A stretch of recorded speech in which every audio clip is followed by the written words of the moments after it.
નમસ્કાર મિત્રો, સ્વાગત છે તમારું આપ સૌની સિયારી ચેનલ એને ગુજરાતી યુટ્યુબ ચેનલમાં. હું નિકુંજ પરમાર આપ સૌનું તહેદિલથી સ્વાગત કરું છું મિત્રો. તો આજના વિડીયોમાં વાત કરવાનો છે ગુજરાત સરકારના પેન્શનરો અને કર્મચારીઓમાં ડીએ વધારા બાદ અન્ય બે ભથ્થામાં વધારો કરવામાં આવ્યો છે. ગુજરાત સરકાર દ્વારા એક મહત્વની અપડેટ આપવામાં આવી છે. ડીએ વધારો કર્યો તે બાબતે બીજી પણ બે નવા ભથ્થામાં વધારો કર્યો છે.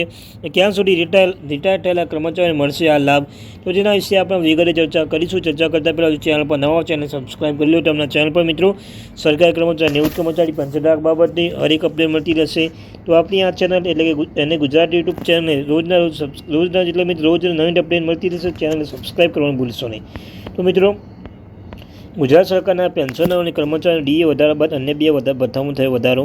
તો ચાલો જાણીએ વિગતવાર માહિતી.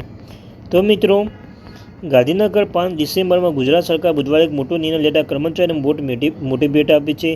અધિકારી અને કર્મચારીઓના હિતોમાં ધ્યાનમાં રાખીને રાજ્યની ભૂપેન્દ્ર પટેલ સરકાર નિવૃત્તિ અને મૃત્યુની ગ્રેજ્યુટી મર્યાદા 25% વધારીને 25 લાખ રૂપિયા કરી છે. મહત્વનું એ છે કે મિત્રો અગાઉ આ સરકારના કર્મચારીઓ નિવૃત્તિ અને મૃત્યુ ગ્રેજ્યુટી તરીકે માત્ર 20 લાખ રૂપિયાની મર્યાદા ચૂકવવામાં આવતી હતી. સરકાર નિર્ણયથી હવે ગુજરાતના સરકારી કર્મચારીને 25 લાખ રૂપિયા સુધીની ગ્રેજ્યુટી આપવામાં આવશે. રાજ્ય સરકારના નિર્ણયથી ગુજરાતના લાખો કર્મચારીને ફાયદો થશે અને 1 જાન્યુઆરી 2024 પછી નિવૃત્ત થવાનો લાભ મળશે. ગુજરાત સરકારના નિર્ણય બાદ રાજ્યની સરકારી કર્મચારી કેન્દ્ર સરકાર કર્મચારી જેટલી ગ્રેજ્યુટી મળશે. રાજ્ય સરકારના કર્મચારી ગ્રેજ્યુટી વધારવાનો નિર્ણય કારણે ગુજરાત સરકાર દર વર્ષે 53.13 કરોડ રૂપિયા વધારાનો ખર્ચ કરવો પડશે. 1 જાન્યુઆરી 2024 પછી નિવૃત્ત તમામ ગુજરાતના સરકારી કર્મચારી ગ્રેજ્યુટી મર્યાદા વધારવાનો લાભ મળશે. જોકે આ મર્યાદા 1 જાન્યુઆરી 2024 પહેલાં નિવૃત્ત થયેલા કર્મચારી પર લાગુ થશે નહીં. અને મિત્રો મોંઘવારી ભથ્થામાં વધારો. અન્ય કોઈ એક નિર્ણય ગુજરાત સરકાર દ્વારા રાજ્ય સરકારના કર્મચારી પેન્શન માટે મોંઘવારી ભથ્થામાં ડીએમાં 3% વધારો કરવાની જાહેરાત કરી છે. આ સાથે જ ગુજરાત સરકારના કામ કરતા લોકોને મૂળ પગાર 53% મોંઘવારી ભથ્થું મળશે. 1 જુલાઈ 2024થી કર્મચારીને મળતા પગારમાં ડીએ વધારો કરવામાં આવ્યો છે. ત્યારબાદ મિત્રો જુલાઈ-નવેમ્બર સુધી બાકી ડીએ એરિયસ પગાર સાથે ચૂકવવામાં આવશે.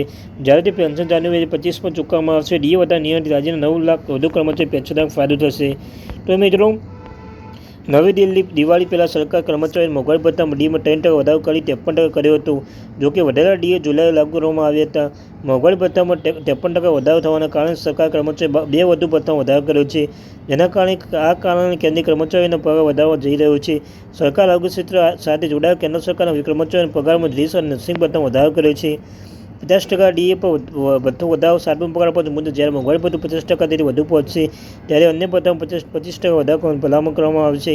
આ રીતે 1 જાન્યુઆરી 2024થી તે મુખ્ય ભથ્થામાં 25% વધારો કરવામાં લાગુ કરવામાં આવ્યો છે.